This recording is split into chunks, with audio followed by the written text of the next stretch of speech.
ആഹാ, വരാൻ വൈകുമെന്ന് പറഞ്ഞു. വിശ്വനാഥൻ എപ്പോ എത്തി? അല്ല, ഞാൻ ഒന്നും പറയണ്ട. സൂര്യനാരായണ ഗുരുക്കൾ ഇന്ദുമോള് പറഞ്ഞിട്ടില്ലേ? അമ്മാവൻ എന്നെ തെറ്റിദ്ധരിച്ചിരിക്കുക. നോക്കൂ, അത് മാത്രം പറയരുത്. മുത്തശ്ശിക്ക് എന്തെങ്കിലും തെറ്റിദ്ധാരണ നിങ്ങളെ കുറിച്ച് ഉണ്ടാവും. എനിക്ക് അങ്ങനൊന്നും ഇല്ല. അയ്യോ, ഞാനല്ല. അതൊക്കെ അവിടെ നിൽക്കട്ടെ. ഇങ്ങോട്ടൊന്നുള്ളൂ. വളരെ ഗൗരവമുള്ളൊരു വാർത്തയായിട്ടാണ് ഞാൻ വന്നിരിക്കണേ. തൽക്കാലം ഇന്ദുമോള് അറിയണ്ട. മുത്തശ്ശി മരണശയ്യയില്ല. എപ്പോഴാ എന്താ സംഭവിക്കുക എന്ന് പറയാൻ പറ്റില്ല. ബന്ധുക്കൾ ഉണ്ടെങ്കിൽ അറിയിച്ചോളാനാണ് ഡോക്ടർ പറഞ്ഞിരിക്കണേ.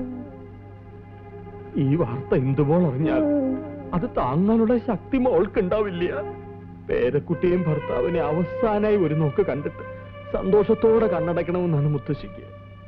കഷ്ടകാലത്തിന് നമ്മൾ അവിടെ എത്തുന്നതിനും എന്തെങ്കിലും സംഭവിച്ചാ പിന്നെ അവരുടെ ആത്മാവിന് ശാന്തി കിട്ടില്ല. നിങ്ങൾക്കും പിന്നെ ജീവിതകാലം മുഴുവൻ അതൊരു മനോവ്യഥയാവും. ഇനി എല്ലാം വിശ്വനാഥന്റെ കയ്യിലാ. തറവാട്ടിലെത്തണ വരെ മുത്തശ്ശിയുടെ ഗുരുതരാവസ്ഥ ഇന്ദുമോൾ അറിയാൻ പാടില്ല. എന്തെങ്കിലും കള്ളം പറഞ്ഞൊപ്പിച്ചോളണം.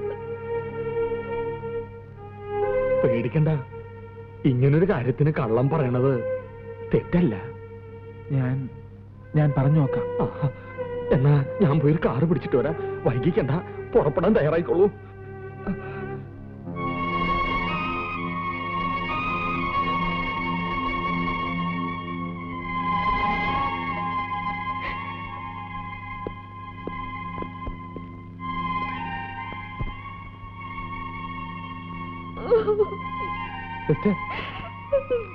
സിസ്റ്റർ കരുതും പോലെ അത്ര സീരിയസ് ഒന്നും അല്ല.